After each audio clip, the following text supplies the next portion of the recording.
पिछले सत्र में हमने बाजार आधारित उत्पादन योजना के महत्व पर गौर किया। इस सत्र में हम एफपीओ के उत्पादों की मार्केटिंग के अलग-अलग मॉडलों पर चर्चा करेंगे। विनोद जी, आपने अभी तक एफपीओ के किस तरह के मार्केटिंग के मॉडल देखे हैं? सरला जी, मैंने सरकारी और निजी संस्थानों द्वारा संचालित कृषि के मार्केटिंग मॉडल देखे हैं। इनमें अलग-अलग माध्यम से मार्केटिंग होती है, जिनमें ऑफलाइन और ऑनलाइन दोनों तरीके अपनाए जाते हैं। जी, तो आइए हम इन्हें विस्तार से समझते हैं। विनोद जी, हमारे देश में कृषि उत्पादों की मार्केटिंग के अलग-अलग मॉडल उभर कर आए हैं, जैसे कि APMC model, on door procurement model, peer group marketing model, न्यूनतम समर्थन मूल्य एमएसपी पर सरकारी खरीद model, e NAM model, commodity derivatives marketing model, e commerce model. जी, मैं इन मॉडलों के बारे में जानने के लिए बेहद उत्सुक हूँ। APMC model, agriculture produce market committee. APMC model उत्पादकों को मार्केट यार्ड मुहैया कराता है, जहां विक्रेता और खरीदार एक ही जगह पर इकट्ठा होते हैं। कीमत खुली नीलामी से तय होती है। इस मॉडल में मजबूरीवश बिक्री और बिचौलियों के शोषण से मुक्ति मिल जाती है। जी, मैं समझता हूँ स्थानीय बिचौलियों को नजरअंदाज करके किसान सीधे बाजार तक पहुँच बना सकते हैं। On door procurement model. On door procurement model एक ऐसा मॉडल है जहां एफपीओ उत्पाद खरीदने और उठाने सीधे किसानों के दरवाजे तक पहुंचते हैं। भुगतान तत्काल होता है, भुगतान नगद होता है। पारदर्शी तरीके से उपज की गुणवत्ता और कीमतों की जानकारी का आदान प्रदान होता है। वाह! इसकी सबसे अच्छी बात यही है कि इसमें किसानों को डोर स्टेप पर सर्विस मिलती है और भुगतान तत्काल होता है। Peer group marketing model. इस मॉडल के तहत खरीद और व्यापार में दो या उससे अधिक एफपीओ के बीच आपसी सहयोग होता है।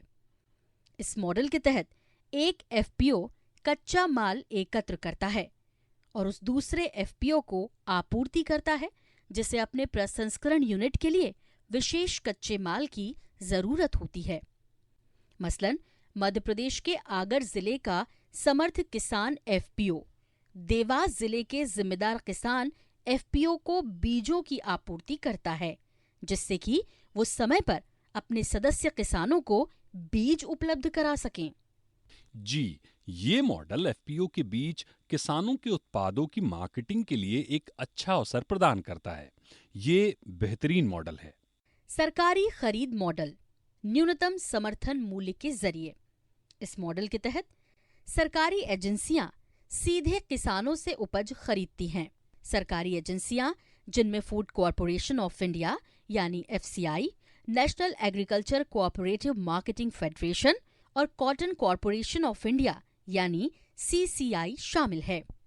स्थानीय स्तर पर किसानों से उनकी उपज समर्थन मूल्य पर खरीदने के लिए सहकारी समिति, प्रोड्यूसर कंपनी और स्वयं सहायता समूह को जिम्मेदारी दी जाती है, ताकि वे स्थानीय स्तर पर खरीदी केंद्र स्थापित कर किसानों की उपज ले सकें।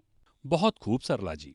इस मॉडल में सरकारी एजेंसियां किसान संगठनों के माध्यम से किसानों से उत्पाद खरीदने में सक्रिय भूमिका निभाती हैं। अब हम बात करेंगे ई नाम मॉडल की। राष्ट्रीय कृषि बाजार ई नाम एक Akhil Bharatiya electronic trading portal है, जो एपीएमसी मंडियों के उत्पादों के लिए एकीकृत राष्ट्रीय बाजार का नेटवर्क मुहैया कराता है। ई नाम पारदर्शी नीलामी प्रक्रिया के माध्यम से विक्रेता को बेहतर कीमत दिलाने में मददगार है। अलग अलग बाजारों के जुड़े होने से किसानों के उत्पादों के खरीदारों की संख्या बढ़ जाती है, जिससे अच्छी कीमत हासिल करने के लिए मोल भाव के अवसर बढ़ जाते हैं। उपज की गुणवत्ता के अनुरूप विक्रेता मिल जाते हैं। किसानों को तमाम एपीएमसी के बाजार भाव की बेहतर जानकारी हो जाती है। इनाम बिक्री को लेकर जानकारी आधारित निर्णय लेने में मददगार होता है। सरला जी, ई नाम के जरिए किसान देश के सारे एपीएमसी के भाव पता कर सकते हैं और अपने उत्पाद की बिक्री के लिए बेहतर मार्केट का चुनाव कर सकते हैं। तो आइए अब हम बात करते हैं कमोडिटी डेरिवेटिव्स मार्केटिंग मॉडल की। National commodities and derivatives exchange यानी NCDX एक कमोडिटी एक्सचेंज है जहां एग्री कमोडिटीज का कारोबार होता है। करीब 20 कृषि उत्पादों की यहाँ फ्यूचर ट्रेडिंग होती है। इससे बाजार में पारदर्शिता बढ़ती है और किसानों को भाव पता करने में मदद मिलती है।